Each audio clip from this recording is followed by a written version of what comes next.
Hello friends, welcome to my channel stories by Sakshi. आप सभी का मेरे चैनल पे बहुत बहुत स्वागत है।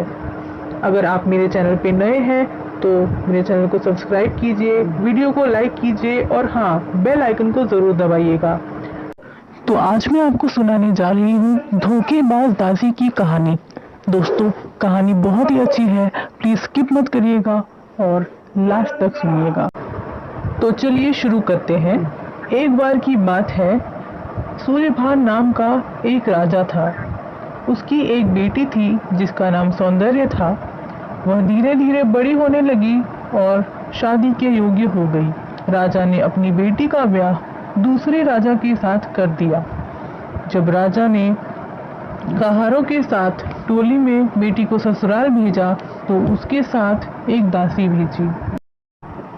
रास्ते में दोपहर के समय डोली वाले कहार खाने पीने के लिए एक नदी के किनारे रुके।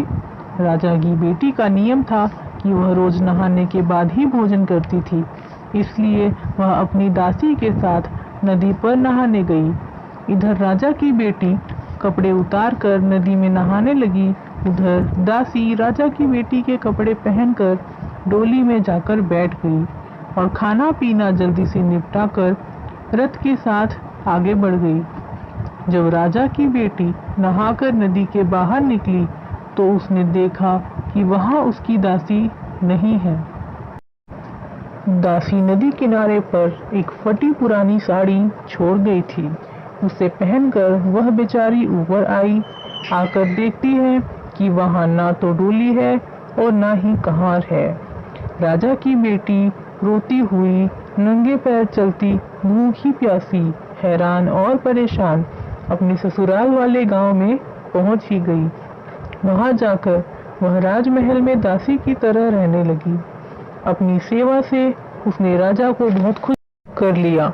एक बार राजा दूसरे गांव जाने को निकला। सबने अपने अपने लिए अलग अलग चीजें मंगवाई। इस दासी ने गुड्डा और एक गुड़िया लाने को कहा। जब राजा लौटा तो दासी के लिए गुड्डा गुड़िया लेता आया।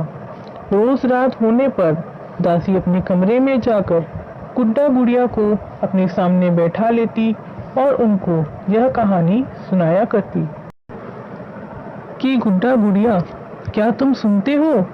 गुड्डा गुड़िया कहते हैं, जी बाई जी।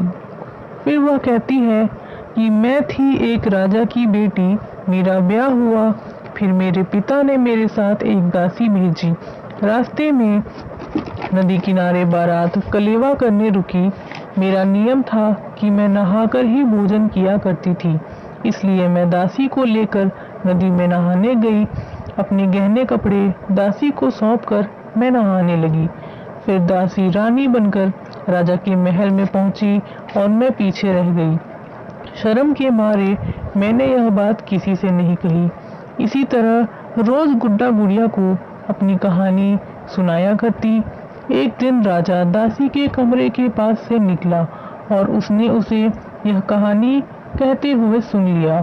राजा इसका रहस्य समझ नहीं पाया, इसलिए उसने दासी को बुलाकर उससे मतलब पूछा। दासी ने सारी बात कह सुनाई। अब राजा को पता चला कि सच्ची रानी तो वह है और जो रानी बनकर रह रही है वह झूठी है। इसके बाद राजा ने झूठी रानी के कान नाक कटवा कर उसे गधे पर उल्टा बैठाया और बाहर निकलवा दिया। फिर दासी को अपनी रानी बनाकर राजा उसके साथ खुशी खुशी रहने लगा। तो दोस्तों, यही थी आज की कहानी। आई होप आप लोगों को ये कहानी बहुत अच्छी लगी होगी। इस कहानी से हमें क्या शिक्षा मिलती है या फिर इस कहानी का मॉरल मुझे कमेंट करके ज़रूर बताइएगा। Thank you.